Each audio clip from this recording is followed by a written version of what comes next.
don't find golf a particularly fascinating sport, yet it is a fantastic video game, or can be when done well.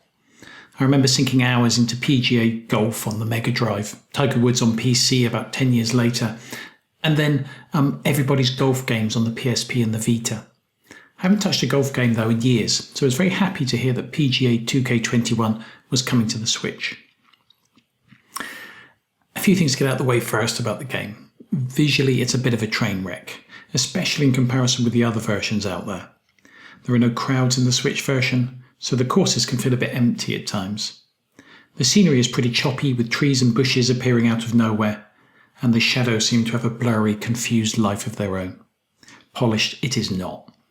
And there does seem to be a bug where the screen suddenly turns almost completely black, and the only way to get rid of it is to blindly take a shot, and then the hole reappears magically.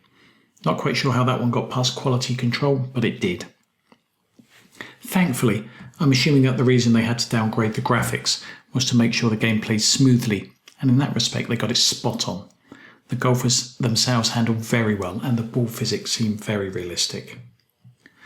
My golfing gaming always involved the classic 3-button system. One to start the power bar, one to set the power percentage, then the last one to complete the swing and hit the ball. But PGA 2K21 uses the joystick as a virtual club, and you need to pull it down to set the power, then push up to set the speed and the direction of the swing. The game has a really good tutorial to teach you how to do this, and all the various nuances of adding spin or fading and drawing the ball. But I still find this swinging system a tricky one to master. I'm never quite sure how fast or slow to push the stick up to get the right speed, and whether it goes left or right does seem a little random at times. Interestingly, this is one of the few games where playing handheld with the Joy-Cons is actually better than the Pro controller. I'm not sure if the small lag with Bluetooth when playing wirelessly means that it doesn't quite register the swing properly, but I was much more accurate when playing on the small screen.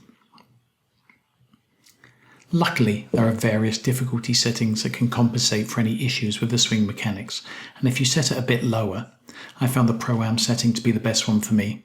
It will be a lot more tolerant of mistakes, and you won't find yourself endlessly trying to recover from the middle of a dense forest or watching your ball fly into the water.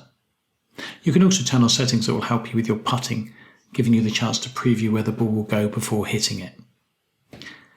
And there's plenty of content in the game to keep you involved. There's the inevitable career mode where you create a player and then try to take him through from the qualifying rounds for the PGA Tour to the tour itself. There's a fairly robust character creator, so if you want to have a go making your character look exactly like you, you can, or you can just make him look and dress as ridiculous as possible. There doesn't seem to be the option to actually play as any of the real PGA Tour golfers. You can only play against them. This might be a deal breaker for some, but it doesn't bother me. I don't really follow golf that closely, so I don't know who half these people are anyhow. There's a variety of local and online multiplayer modes. You can set up a local couch match with friends where you pass the controller for each player's turn, or you can set up private lobbies online to play with your friends. If you don't have any friends who want to play online, then you can play against strangers in a variety of play modes. The basic mode is one-on-one match play. You play a maximum of 9 holes against another person, and you score a point for each hole won. I've played a few matches and have gotten soundly trashed each time. I'm not very good at this game. There's also online societies, online groups you can join or create where different challenges and tournaments are available to access for a specific time. I haven't really explored these very much, but I like the idea of time-based online events where you can compare your scores against others. I think the big problem with the online play is that there's no differentiation for level ability, and it defaults to the pro level for any matches. If you've been playing with the various assists turned on, this suddenly becomes much tougher as they're all removed for online play. I got a bit frustrated by this, so started playing the tour mode on pro level to prepare for online matches, but this then stalled my progress in my career because I was so goddamn awful at it without the game holding my hand.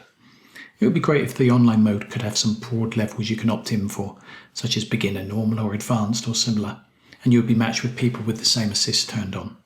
This may not be realistic given that the player base might be quite small on the Switch, but I've basically been put off of the online multiplayer as I know I'm going to get absolutely hammered every time I play. Still, I'm quite happy tinkering around at my own pace in career mode. Online has never really been a selling point of golf games for me, Most important is the fun of actually trying to get the ball in the hole through making all the little adjustments to the swing and the satisfaction of seeing it land exactly where you want or seeing it roll into the hole. And that they have captured really well, and that will never get old. With the basic gameplay so solid, the hope is that they will patch the Switch version to get rid of some of the roughness. The glitches seem like things that wouldn't be too difficult to fix. But even if they don't, it's still a game that's got many hours of enjoyment for those who love a good virtual walk spoiled.